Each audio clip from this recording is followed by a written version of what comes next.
मित्र की परिभाषा क्या है? मैं शराब पीने लग जाऊं और मेरा मित्र कहे कि यार मैं तो अपने दोस्त का साथ दूंगा। एक बात बताओ, जब द्रौपदी के कपड़े उतारे गए उस समय दानवीर कर्ण वहीं पर बैठे थे। चलो दुर्योधन तो दुष्ट था, पर कर्ण तो समझदार थे। क्या कर्ण का धर्म नहीं था कि वो अपने मित्र को गलत काम करने से रोकते? अरे मित्र का साथ देना मित्र का धर्म है, तो मित्र को गलत काम करने से रोकना भी तो मित्र का धर्म है। क्यों जी, मित्र आपका कोई गलत काम करेगा तो आप रोकोगे कि नहीं? रोकेंगे। लेकिन आप इसका मतलब ये थोड़ी कि यार तू मेरा मित्र है, चल तू बलात्कार कर रहा है तो मैं भी करूं तेरे साथ क्योंकि तू मेरा मित्र है। नहीं, भरी सभा में जब कपड़े उतारे जा रहे थे तो वहां दुर्योधन से तो उम्मीद थी नहीं, धृतराष्ट्र से तो कोई उम्मीद थी नहीं, दुशासन से कोई उम्मीद थी नहीं। उम्मीद किससे थी? उन लोगों से जो धर्म को जानते थे, समझदार थे। और उन सभी समझदारों में एक समझदार का नाम है कर्ण।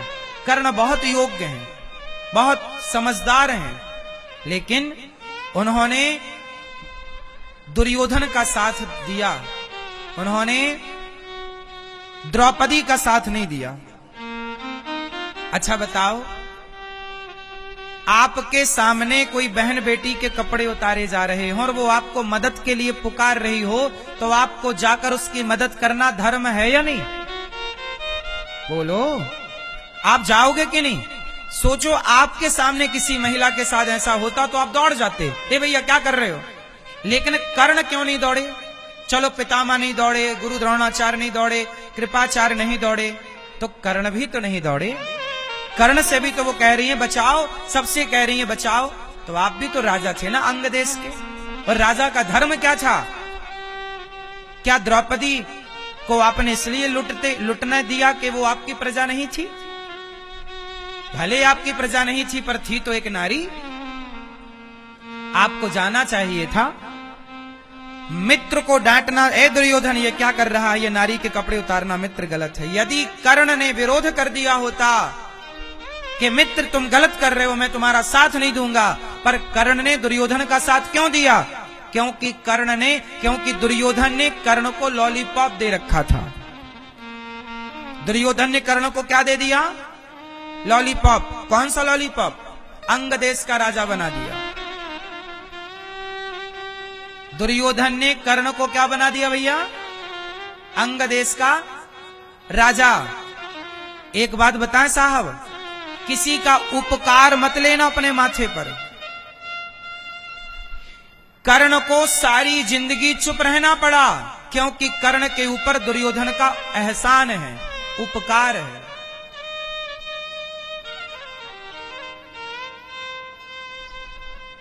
कर्ण योग्य थे, पर एहसानों के तले दबे थे। यदि कर्ण को अंग देश का राजा बनाया है दुर्योधन ने, तो कर्ण गुलाम हो गए।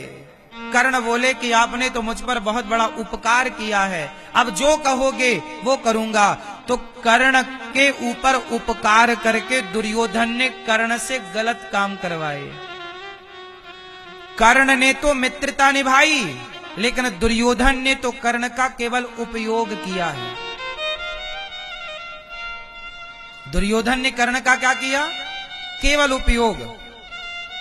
इसलिए यहां आपके लिए एक शिक्षा छिपी हुई है कि गरीबी 4 दिनों की होती है, एहसान सदा का होता है। समय बिगड़े तो गरीबी में गुजारा कर लेना, किसी का एहसान मत लेना, क्योंकि एहसान सारी जिंदगी का होता है।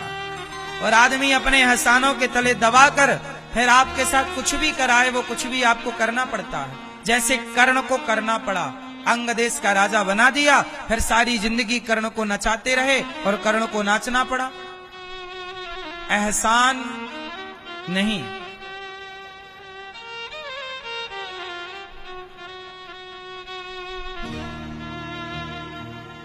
एहसानों के तले दबना सही नहीं। मेरी मां, हमारे शास्त्र ना आंखें खोलने वाले हैं। अब किसी की आंखें ना खोलें तो उसमें गलती किसकी है? चलो बताओ, महाभारत में धर्म हुआ था कि अधर्म हुआ था? उत्तर दो, क्या हुआ?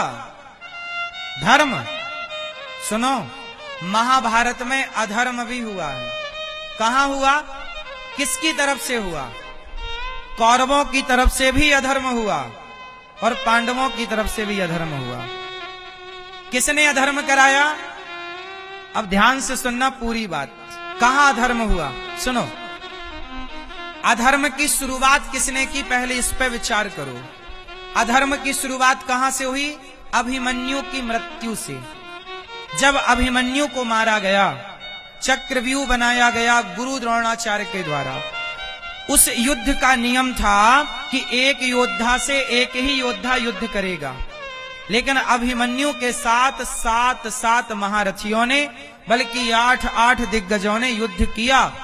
युद्ध का नियम था कि योद्धा के हाथ खाली हो तो उस पर प्रहार ना किया जाए। जब अभिमन्यु के हाथ खाली थे तब उस पर प्रहार किया गया। योद्धा रथ से नीचे हो तो उस पर प्रहार ना किया जाए, पर अभिमन्यु रथ से नीचे थे, प्रहार किया गया। उस प्रहार में कौन कौन था? सुनो, कर्ण को यह बात पता थी कि पांडव मेरे भाई हैं। बाद में पता हो गई ना, भगवान कृष्ण ने बता दिया, कुंती माता ने बता दिया कि तू मेरा बेटा बड़ा है। भगवान कृष्ण ने भी बता दिया कर्ण को कि भैया तू कौन्तेय है, राधे नहीं है। अब कर्ण को यह बात पता थी। जब कर्ण को यह बात पता थी कि पांडव भाई हैं, भगवान ने ऑफर भी दिया था कि पांडवों का साथ दो कर्ण, पर कर्ण बोला कि नहीं, मैंने तो दुर्योधन का ही साथ देना है। अभिमन्यु की मृत्यु में जिम्मेदार कर्ण भी है, पता है आपको? कर्ण को यह पता था कि यह मेरा सगा भतीजा है, फिर भी कर्ण ने ही प्रहार किया अभिमन्यु पर तलवार का, और वो अभिमन्यु लड़ता रहा। धर्म से जीत ना पाए ये लोग, अभिमन्यु को अधर्म से मारा है। तब भगवान ने कहा, अच्छा आप लोगों ने जब अधर्म का साथ लिया है तो अब हम अधर्म के रास्ते पर आए तो दोष मत देना कि तुमने अधर्म किया है। अब शुरुआत कर दी। अब सुनो, अधर्म फिर कहां हुआ? सुनो आगे। दुर्योधन की जांघों को भीम भैया ने गदा से तोड़ा, जबकि युद्ध का नियम था कि गदा का प्रहार जांघों पर नहीं करना। गदा पीठ पर मार सकते हो, छाती पर मार सकते हो, जांघों पर नहीं। जब बलराम भैया आए और बलराम भैया ने भीम को डांटा, क्यों भीम, आपने युद्ध के नियम का उल्लंघन कर दिया, क्या जरूरत थी?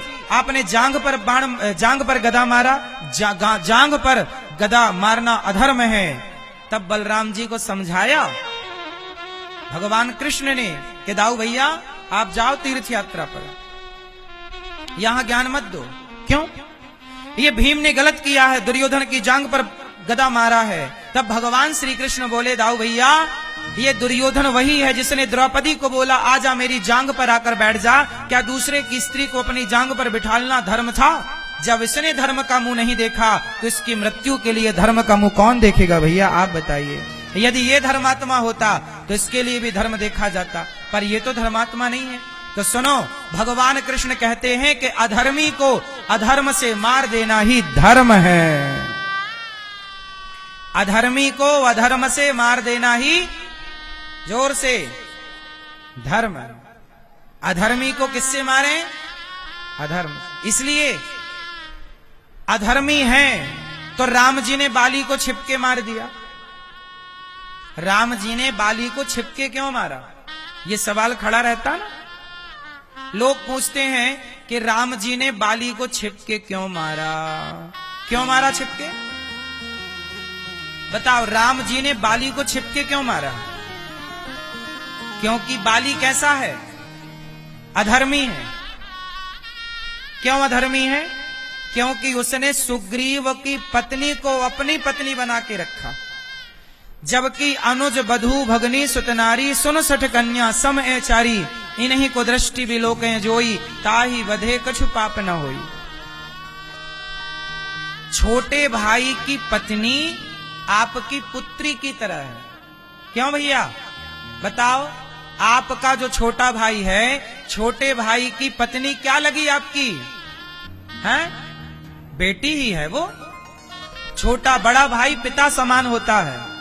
बड़ा भाई किसकी तरह होता है? बोलो, ए मेरी माँ, थोड़ा बोलो मेरी माँ। बड़ा भाई किसकी तरह होता है? पिता की तरह। तो फिर भाभी कौन होती हैं? माँ की तरह। बड़ा भाई पिता और भाभी माँ की तरह। तो फिर छोटा भाई कौन हो गया? छोटा पुत्र की तरह हो गया, और जो बहू आएगी वो पुत्री की तरह होगी। अब बाली ने अपने छोटे भाई की पत्नी को रख लिया पत्नी बनाकर, तो बाली ने सही किया कि गलत किया? जोर से बोलो, गलत था ना? तो राम जी ने कहा कि भाई बाली, तुमने गलत किया, तुमने अपने भाई की पत्नी को रख लिया, इसलिए ताही बधे कछु पाप ना होई, पाप नहीं है तुम्हें मारना। फिर बाली ने दूसरा सवाल किया कि राम, मैं तो बंदर हूं, और बंदर के लिए क्या भाई और क्या भतीजा और क्या छोटा और क्या बड़ा, बंदर तो बंदर है। तब भगवान राम बोले कि बंदर तो बंदर है, पर बंदर कहीं किष्किंधा का राजा थोड़ी होता है। तुम राजा हो, तुम सामान्य बंदर नहीं हो, तुम देवताओं के अवतार हो, तुम कोई सामान्य हो। अब सुनो, राम जी ने छिपके क्यों मारा बाली को, इसकी भी एक कथा है, कहो तो सुना दूं? सुनो, बहुत ध्यान से सुनो। राम जी ने बाली को छिपके क्यों मारा? कारण ये है कि राम जी ने सुग्रीव को वचन दिया, सुन सुग्रीव मारी हूं बाल ही एक ही बाण, ब्रह्म रुद्र शरणागत गए ना उबरी ही प्राण। राम जी ने सुग्रीव से कहा कि सुग्रीव, मैं बाली को एक ही बाण से मारूंगा, क्योंकि उसने तुम्हारी पत्नी का अपहरण कर लिया, एक ही बाण से मारूंगा। चलो ठीक है। अब हुआ क्या कि जब राम जी बाली को मारने गए, यदि राम जी सामने से मारते बाली को, तो बाली और राम की तो कोई दुश्मनी थी नहीं। जब बाली और राम की कोई दुश्मनी नहीं थी, तो बाली राम को देखकर राम की शरण में आ जाता। यदि बाली राम को देखता, तो बाली राम जी की कहां चला जाता? शरण में। और राम जी का नियम है कि शरण में जो आएगा मैं उसे कभी नहीं मारूंगा। शरणागत कहूं जे तजही, हित अनहित अनुमान, तेनर पावर पापमय तिनहि बिलोकत हान। शरण में आए हुए को मैं कभी नहीं मारता, राम का वचन है। अब राम कह रहे हैं कि बाली शरण में आएगा तो मैं उसे छोड़ दूंगा, और सुग्रीव को वचन दे चुके हैं कि मैं बाली को मारूंगा।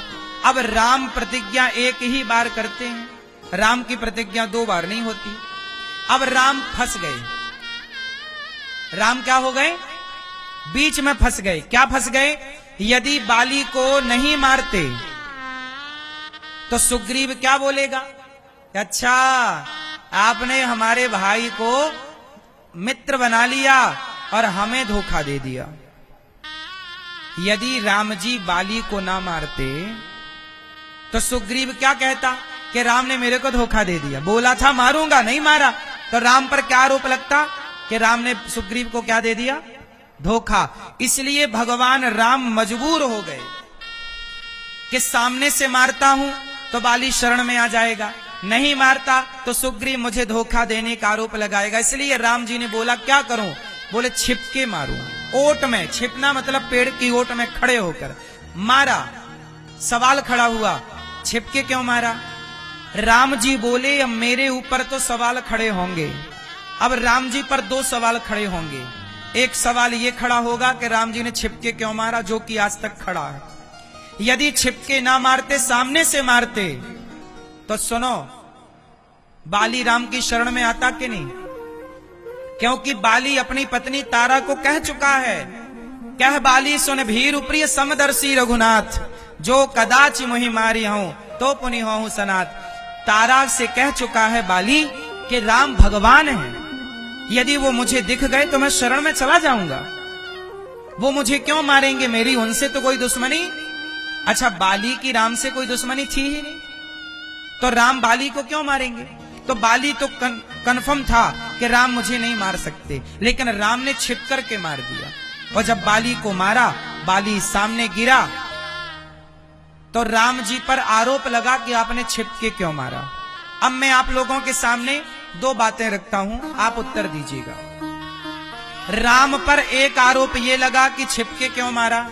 यदि छिपके नहीं मारते, सामने से मारते और बाली शरण में आ जाता और शरण में आ जाता और राम जी फिर भी मार देते, तो राम पर यह आरोप लग जाता कि शरण में आए हुए के प्रभु आपने मार दिया।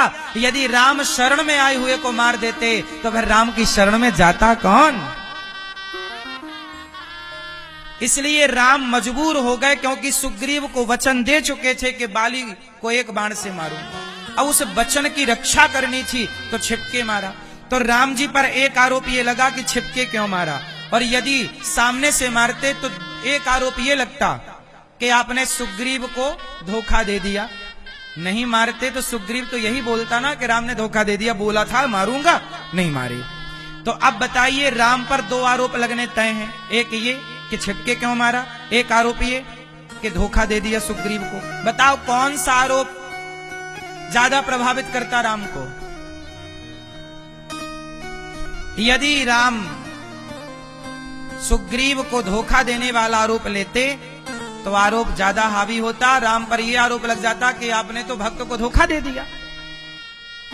इसलिए राम ने कहा कि भक्त का नुकसान ना हो, लोग मेरे पर सवाल खड़ा करें तो करते रहें, पर मैं तो बाली को मारूंगा। और सुनो, बाद में राम जी ने बाली से कहा कि तू कहे तो मैं तेरे प्राण रख लूं, मैं तुझे मरने ना दूं।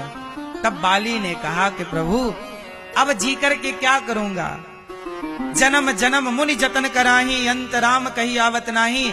जिनका आखिरी में एक नाम भी स्मरण नहीं आता, आज वो राम मेरे सामने खड़े हैं। अब मैं जी करके क्या करूंगा प्रभु, अब तो मुझे मरने दीजिए।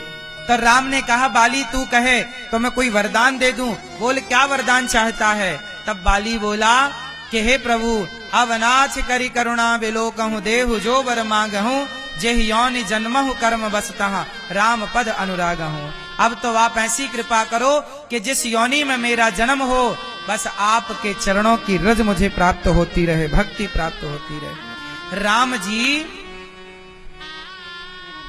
कह रहे हैं कि मैं तुझे अमर कर दूं। बोल बाली। बाली बोला मुझे अमर नहीं। आप सच्चाई तो ये है कि बाली को राम के हाथों मरने का ही मन था कि प्रभु के हाथों मुक्ति हो जाए।